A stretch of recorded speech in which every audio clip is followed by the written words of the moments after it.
Welcome everyone to the weekly roundup for Jane Austen, Myth, Reality and Global Celebrity. I'm Gillian Dow. I'm one of the two lead educators on this course, and I've been popping in to see how you've been getting on the discussion boards this week. On a somber note, this is the second time that we've run this course during the global pandemic we're all currently living through. And it's been very heartwarming to see how many of you are joining us because you are on furlough out of work at the moment, or you're self-isolating, or you are ill and looking for something to do. And I hope that Jane Austen is providing you with some solace. She has been used over the years for exactly that purpose, although, as I always take good care to point out, she's not always comforting. And I hope this course is going some way to showing how much Austen was, in fact, aware of her times, of the difficulty for women in particular, I think, of living in the period she was writing about. And all her novels do, on the whole, have happy endings, although sometimes those are somewhat complicated, but they're not just romances. I think it's very dismissive to treat them as such. So I've got a few questions that have come up on the board that I'm going to run through with you. We called this course Myth, Reality and Global Celebrity because we really want to tackle some myths. And the first one I want to tackle is a very big one, which is that Jane Austen chose to publish anonymously. She chose to publish by a lady because it was not respectable for women to write novels, and she wanted to conceal her identity. Well, yes and no. It's a fact that for most of the 18th and well into the 19th centuries, everyone published anonymously. Gulliver's Travels, when it first came out at the beginning of the 18th century, no one had an idea who wrote it. And anonymity was absolutely standard for both men and women. It's also true that the brand by a lady was used as a sort of cultural signifier often for novels, and that there are documented cases of men choosing to publish their works saying it was by a lady to attract a certain audience. So that sort of branding of authorial identity is something that was very common in the period. I mean, yes, certainly Austen did not seem to want her identity to be known, but neither did Walter Scott, her great contemporary, whose Waverley was published in 1814. And neither did a great many writers of the period. So we can't see her as exceptional or as particularly secretive because of that. And I think those of you who've read her letters will see and will know that she was in fact incredibly proud of her authorship, and had a bit of fun sometimes with whether or not people knew she had written one of her works. There's a very amusing story of going into booksellers with her sister Cassandra, who was well aware that she had authored Sense and Sensibility, and their niece Anna, who was not. And Anna picked up Sense and Sensibility and said, well, this must be dreadful rubbish from the title, and Jane Austen kind of relished in that story. So bit of a myth to say that she published by a lady because she was terribly frightened of being known as an author, and it was not respectable in the period. It was standard to publish anonymously. Anyone who wants to follow that up, I'm going to give you a reference to an excellent collection of essays on the topic. Robert Griffin here, The Faces of Anonymity, which has lots of evidence of anonymity in the 18th century, lots of cases, and including those cases of novels published by a lady that were actually authored by men. Great to see so many of you having fun with the Reading Experience database. I love it myself. It's always wonderful to have these anecdotal accounts of who was reading Austen and what they made of her. We got you particularly to look at Charlotte Bronte's comments on authors, two great 19th century writers. They overlapped, of course, by a year. Charlotte Bronte was born in 1816 and Jane Austen died the following following year. And I think a great many of you were picking up that in Charlotte Bronte's comments, there's a great deal of professional jealousy, isn't there? And we've got to remember her intended audience for that letter too. So professional jealousy, I think, but also recognizing that they're doing very, very different things. I mean, Charlotte Bronte is writing in a very different period about very different characters and in a very different style. These things can be positioned as sort of Austen versus Bronte wars. And there's sometimes an idea that if you're an Austen fan, if you like Austen's novels, you can't possibly like Bronte's. Well, I think that the evidence on the boards is showing just how very wrong that is. So I do encourage you to keep going back to the Reading Experience database. It's a wonderfully rich resource. There's lots of evidence about reading all kinds of different authors. We asked you to think in particular about the kind of evidence that's in there about working class readers. And you all found that there wasn't much at all. Then, of course, the question there is, well, a database can only record evidence that we had. It doesn't so much suggest that working class readers weren't reading Austen throughout the 19th century. Not at all. It's just that their recorded thoughts haven't come down to us. And their letters and journals certainly weren't published. So what you tend to get in the Reading Experience database is big name readers, the reading experiences that have come down to us. So that's one fun education, fun database that is entirely independent of this course, freely accessible online. So even when you finish this course, you can bookmark it and you can go back to it. I'm always really interested to see your responses to the section on female education, where we get you to think about what education was in the 18th century. It's a massive topic and we can only skim the surface of some of it, but always good to receive the responses to your readings of Mary Wollstonecraft and Hannah More, sometimes considered to be the writers who are sort of the polar opposite of the scale of the woman writers' experiences in the period. So Hannah More, very conservative with a capital C, and Mary Wollstonecraft, much more radical. And actually, I think you've all been finding when you read these passages alongside each other, they have a great many similarities as well as a great many differences. And of course, we got you to read extracts from Austen's own novels about the education of her heroines. We did not get you to read this one from Northanger Abbey, and I would like to read it to you now. So you'll remember, those of you who've read Northanger Abbey, that the heroine is Catherine Morland, and she's one of a large family. This is the narrator in chapter 1, talking about Catherine Morland's mother. Mrs. Morland was a very good woman and wished to see her children everything they ought to be, but her time was so much occupied in lying in and teaching the little ones that her elder daughters were inevitably left to shift for themselves. And it was not very wonderful that Catherine, who had by nature nothing heroic about her, should prefer cricket, baseball, riding on horseback, and running about the country at the age of 14 to books, or at least books of information, for providing that nothing like useful knowledge could be gained for them, provided they were all story and no reflection, she had never any objection to books at all. But from 15 to 17, she was in training for a heroine. She read all such works as heroines must read to supply their memories with those quotations which are so serviceable and so soothing in the vicissitudes of their eventful lives. I love that passage. I love it for many reasons. I love it because it describes so perfectly what the life of a mother must have been in the 18th and early 19th centuries. Repeated pregnancies, this reference to Mrs. Morland's constant lying in, and the older children being left to fend for themselves while she's occupied with the younger children. I think any of us who are educating children at home at the moment whilst trying to do a full-time job, and I'm one of them, will know exactly how much how difficult that is. So I think that's one of the ways in which Austen is resonating for us at the moment is this challenge of home education. Lots of you have been asking, what do we know about Austen's own education?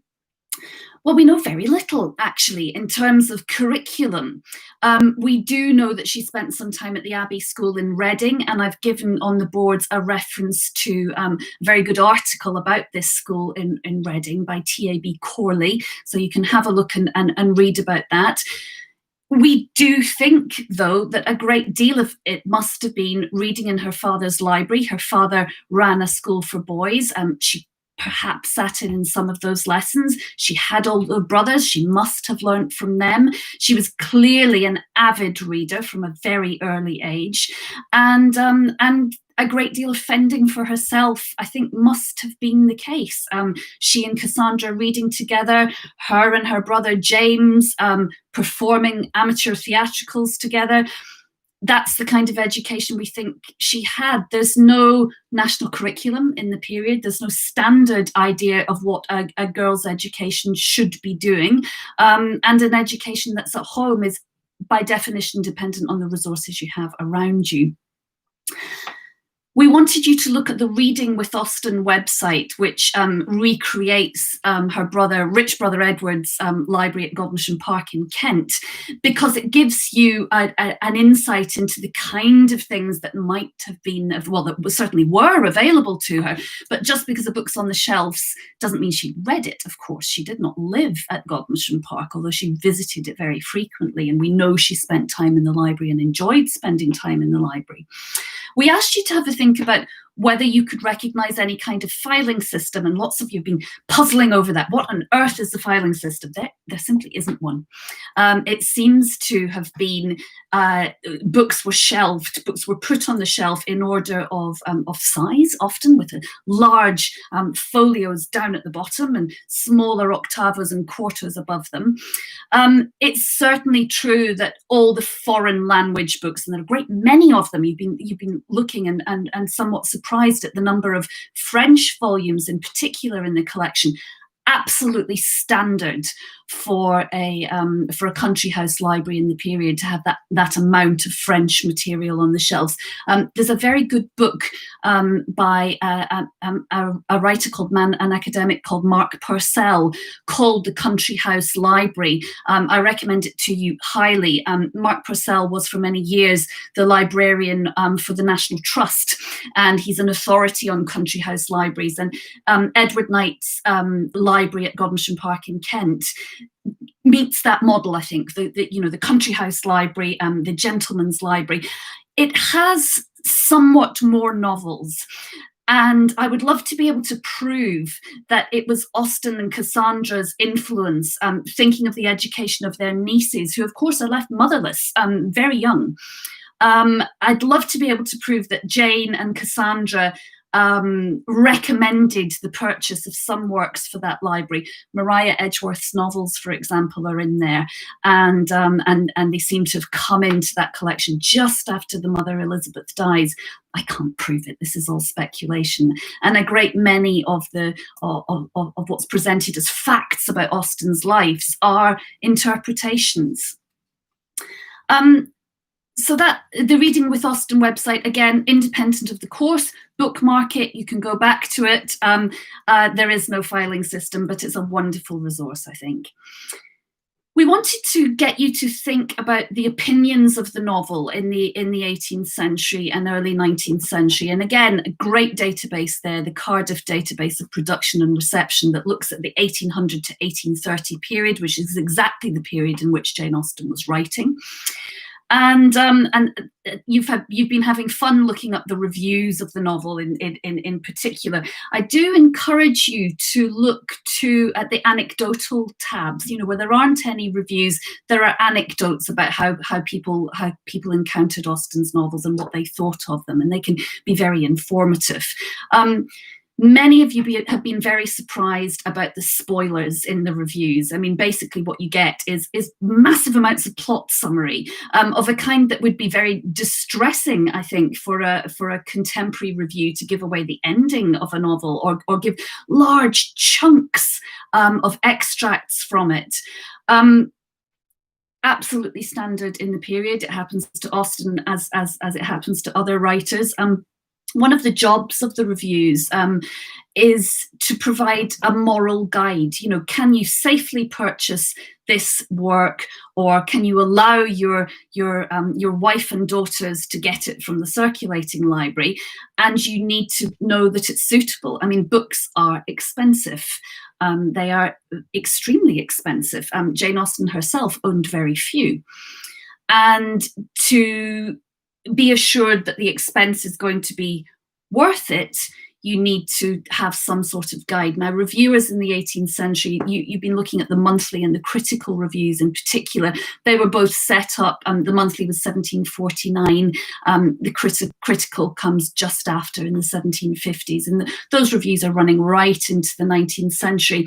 And when they're first established, their aim was to provide comprehensive coverage of everything being published. Now, that's quickly an ambition that's too great for them. They can't possibly attempt to do that. And sometimes novels are dismissed very cursorily. They said, this has been published, it's suitable.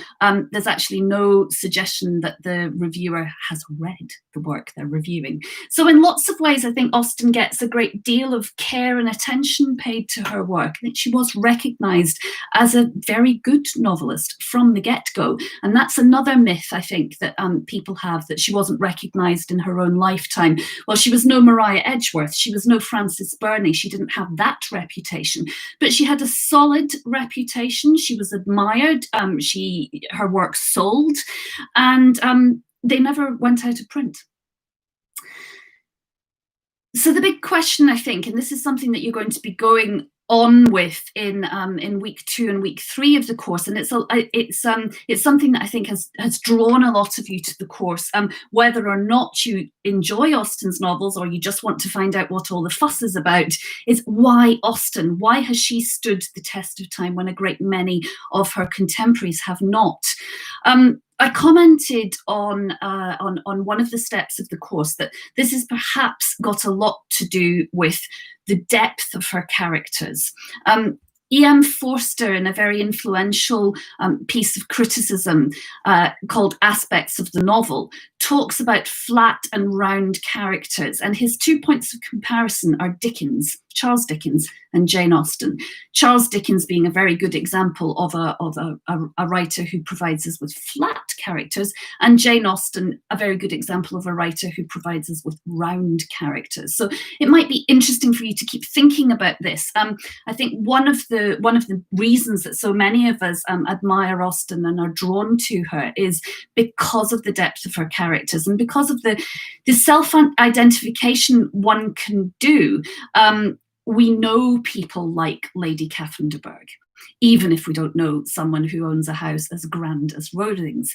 We know people like Mr. Collins. You know, there's a sort of universality to her characters that I think appeals to a great many of us and means that she stood the test of time. So keep thinking about that. Keep commenting on the course, and Alison and Kim and Alistair and I will respond to your comments where we can. If you have direct questions, it's often best to respond to something we have already said, so we make sure that we pick it up. One of the things that this course wants you to think about is other great women writers of Jane Austen's period. We've all of us worked extensively at Chawton House, the Elizabethan manor that belonged to Jane Austen's brother Edward, which has a wonderful collection of early women writers. And some of you have been asking, have we got any recommendations for further reading? When you've finished all of Austen's novels and her letters and her juvenilia, what next? I always like to recommend Susan Ferrier. She's a Scottish writer who's publishing at round about the same period as Jane Austen. Her Marriage is a novel published in 1818, and it's wonderful. It's Austenesque in a way that we're going to get you to think about what Austenesque might mean next week. Susan Ferrier. Anne Radcliffe. People often rush to Udolpho because that's the work mentioned in Northanger Abbey. It's very long, and I don't think it's Radcliffe's best. I would recommend The Italian, which is a wonderful Gothic novel. if you want more Gothic, of course, Matthew the Monk Lewis's The Monk, which is being read by John Thorpe in Northanger Abbey, is wonderful fun. And of course, the two writers who Austen seems to have admired the most, I mean, they're the two that get cited directly in Northanger Abbey, are Frances Burney and Maria Edgeworth. And they are both fabulous writers. We know Austen read them. We know she enjoyed them.